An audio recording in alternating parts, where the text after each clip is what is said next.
none other than Victor Arias. Did I say it right? Muy bien. Gracias. Gracias. Welcome, Victor. Have you been to a Lee Pitts live event? Yes, I have. You, I'm not a regular, but I have. I have been to many Lee Pitts live events. so why do you keep coming back? Well, because Lee and I have been friends for a good 20 years. Oh, wow. And I know his history. He knows my history. Uh-oh. And we support each other as much as we can. That's good. Yeah. I don't know if the history is good, if y'all knowing each other history, but you guys are keeping it to yourselves. Yeah, absolutely. And you are a part of the Divine Nine, right? Yes, I am. I am a Kappa Alpha Psi. It's Okay. the fraternity that I've been a member of.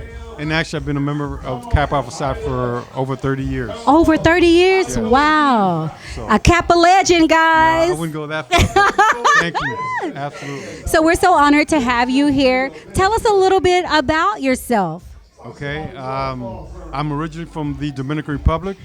I was raised in New York City, housing projects, Douglas housing projects. I'm one of 8 children, and my mother's a single mother.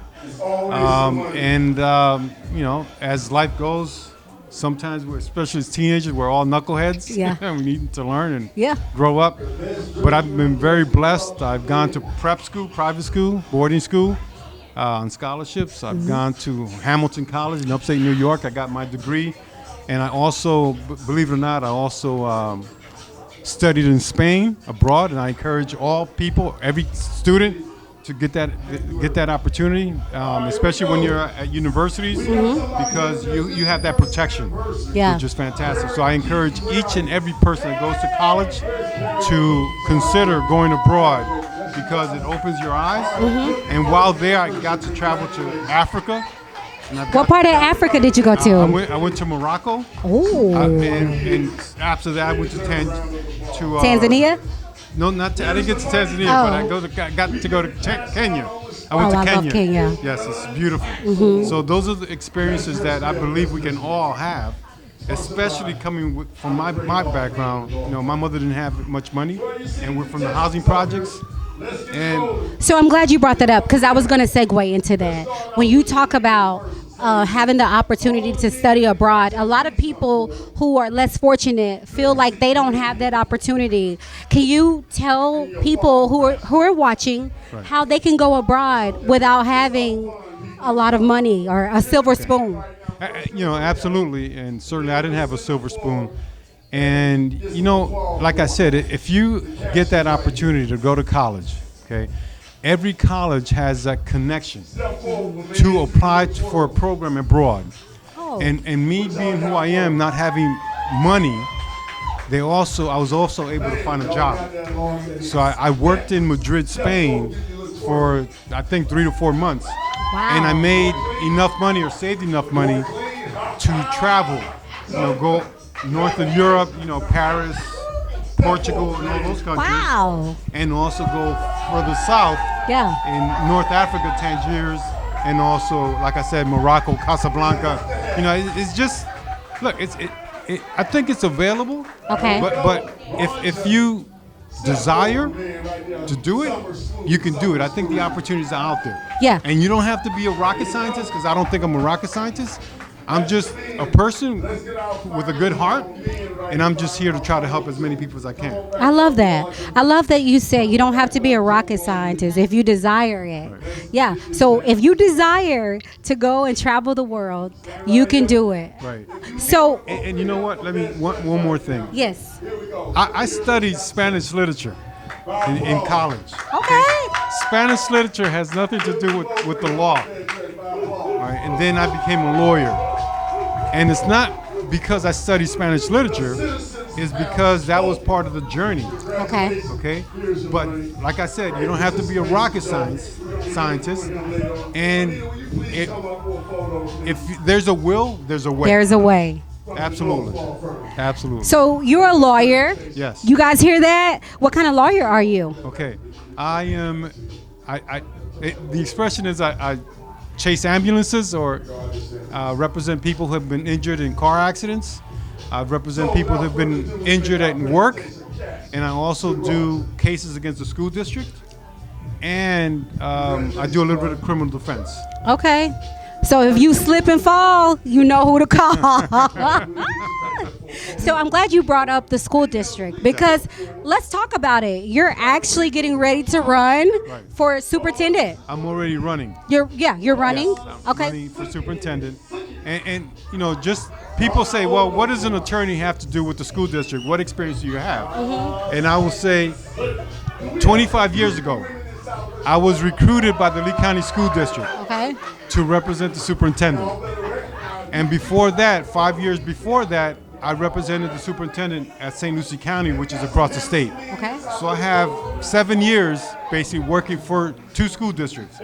And I think what's most important is that I've had my own practice as an attorney for the past 22 years. And I've been bringing cases against the school district.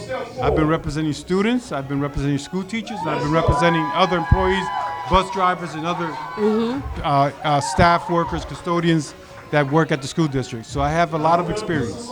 So why are you running? Why do you feel like now is the time for you to run? Okay. First, this is the first time since 1970 where the school district, the school superintendent is an elected position.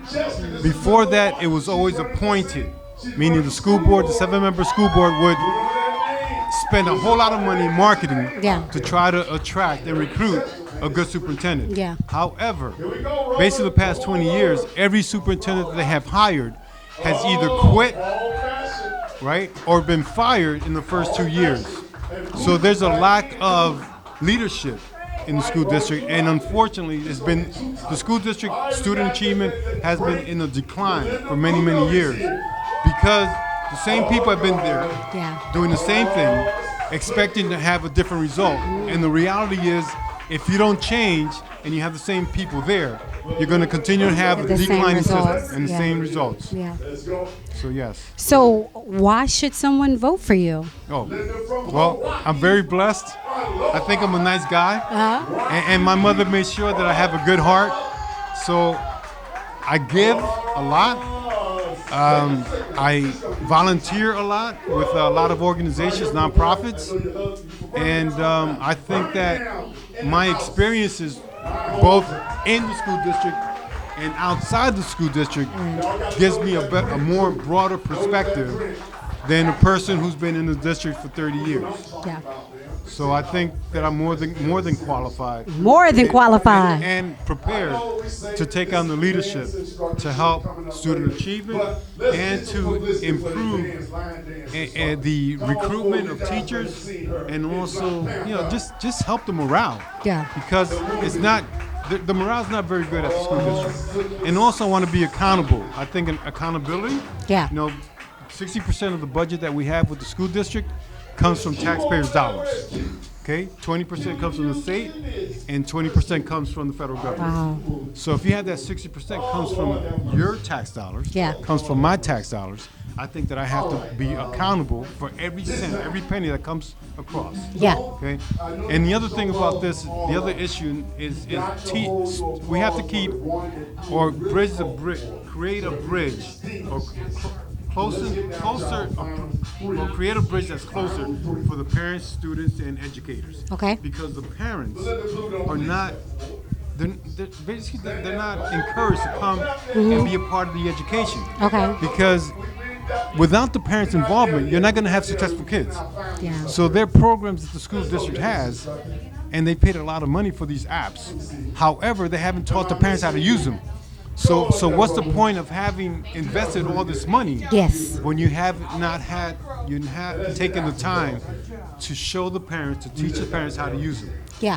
So I think I can show the parents like on a weekend to show them how to use the Focus program and also the Bus app so they know where the kids are all the time. So I want to talk about something that's a little bit touchy, but we can't talk about school district and you running for superintendent without talking about all of the school shootings that's going on.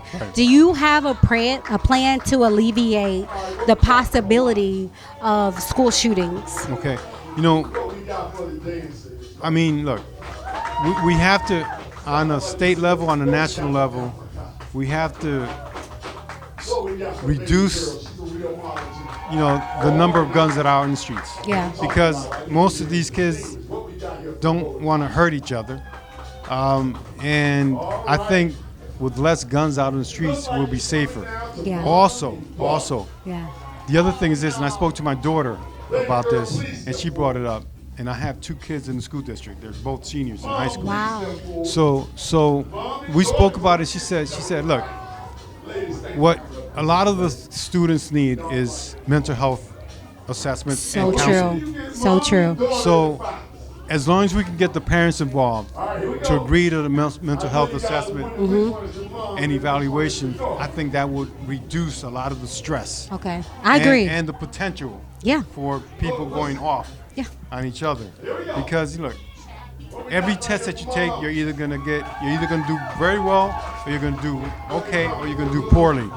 And for those kids that are not doing well, those are the ones that you're concerned about. Yeah. So we have to create alternatives for them, Yeah. and build their sense of success. Yes. And I'm sure that they're going to be a lot better, and you're going to have a lot less shootings and a lot less student discipline problems in the school. I agree. You have to have everyone involved. Yeah. All hands on deck. It takes a village to raise a child. Absolutely. So I want to tell you thank you so much for taking the time out to grace our red carpet. You're getting, when is the election? November the 5th. Yes. November the 5th. Right. This is Victor here. Victor, are you going to join us on December the 6th for our next event? I'm sure I will. Yeah. After you win? Yeah, hey, that'll be a blessing because it'll be a huge party for all of us. Yes. It'll be a great to get together, and we'll celebrate, and then we'll start working together. Absolutely. As that village to raise that child and to raise each other. Yes. As part of the community. Yeah, absolutely. December the 6th is our annual upscale holiday kickoff. Bow ties, gowns, and cocktails dresses. Okay. And we plan on celebrating with you. Good luck to you. All the best. Get out and vote, guys. Yes. Remember, Miami might have the oranges, but Fort Myers and Lee Pitts after dark, well, not after dark, Lee Pitts after juice. work has the juice. Thank you. Thank you. Appreciate it. Hello everybody, this is Lee. I'm so glad that you watched that particular show, and if you enjoyed that show, we got other shows like that. Just subscribe to our YouTube channel, watch Lee Pitts Live on demand anytime, and also hit us up on all our social media platforms. Just type in Lee Pitts Live, and there you go.